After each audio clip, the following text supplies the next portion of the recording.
been cycling for 40 years and has had over 100,000 miles of cycling, mostly on paved, flat, even roads, very little bumpy off-roading cycling. On physical exam, he had a 1 centimeter circumcised movable mass that's not pulsating on his left hand, without significant pain to palpation or sensory or motor symptoms.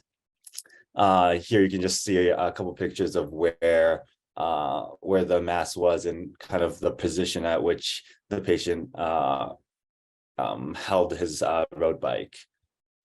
He had a CT scan of his hand, which showed a well-circumcised mass that you can see here. That's approximately 1 by 1 centimeter at the base of the 4th and 5th metacarpals and distal of the hook of hamate.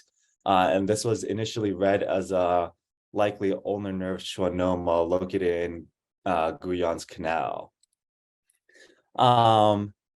At surgery, he was found to have an ulnar aneurysm, ulnar artery aneurysm that was identified, resected, and he had an end-to-end anastomosis of the artery with good flow after the anastomosis. The patient recovered extremely well and doesn't have any deficits or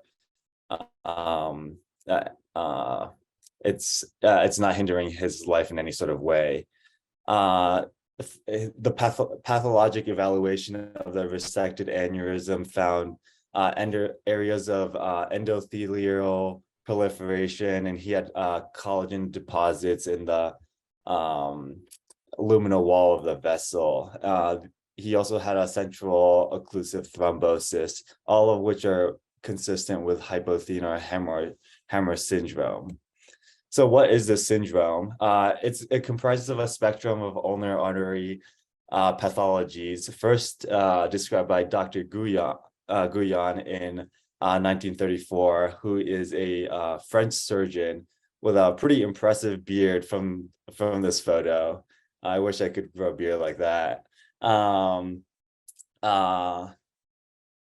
little anatomy of the Guyon's canal. It's pretty complex, but to try to put it simply, the palmar roof of the canal is comprised of the palmar carpal ligaments and the palmaris brevis muscle. The radial edge comprises of the flexor retinaculum. The floor is made up of the hook of hamate and some of the hypothenar muscle. And then the ulnar margin is made up of the hypothenar muscle as well, and some of the pisiform bone. The pathophys of hypothenar hammer syndrome is usually from repetitive blunt force trauma to the palm of the hand.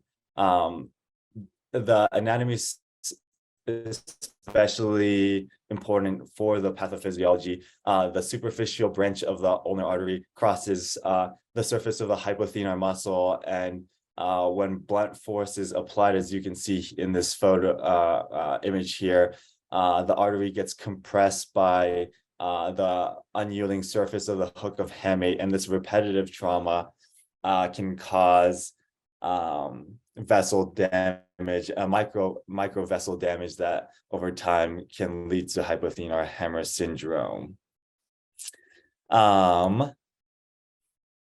terms of symptoms, patients can present with digital pain, paresthesias, cold insensitivity, blanching and discoloration of their fingers.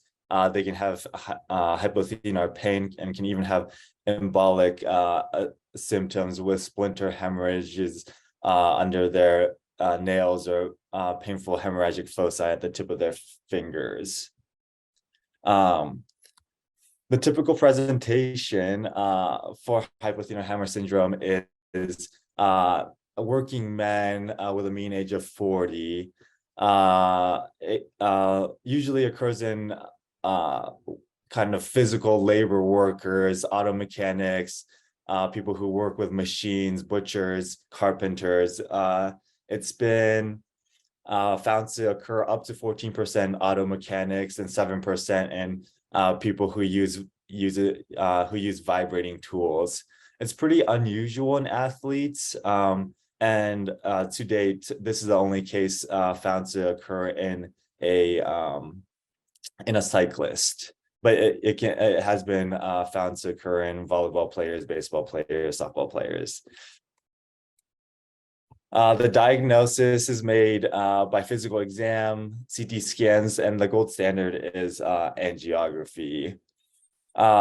One of the physical exam tests you can do is called the modified Allen's test, in which you occlude both the distal, radial, and ulnar arteries, have the patient pump their fist up and down for 30 seconds until their hand blanches, and then you release the ulnar side that you are occluding, and watch the blanching go away. If the blanching does not go away within 5 to 10 seconds, this is suggestive of a ulnar artery occlusion.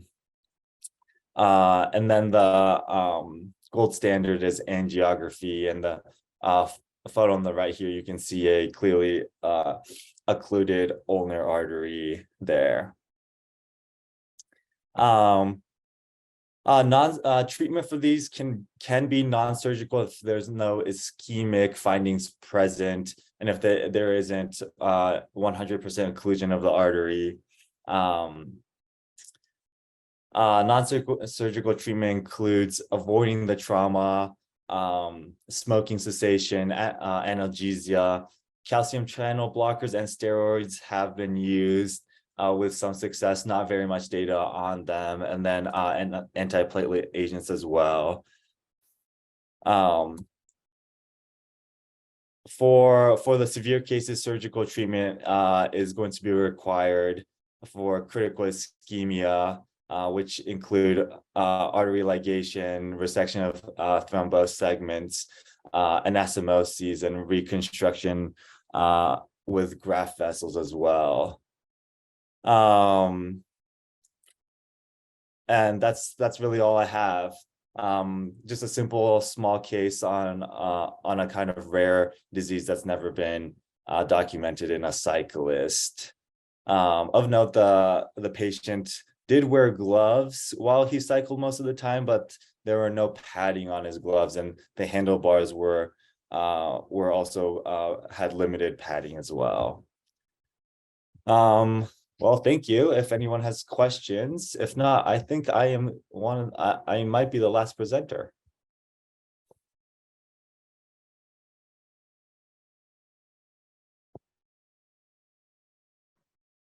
Thank you, Dr. Shunei. That was an excellent presentation. Thank you. Thank you for your presentation, Doctor.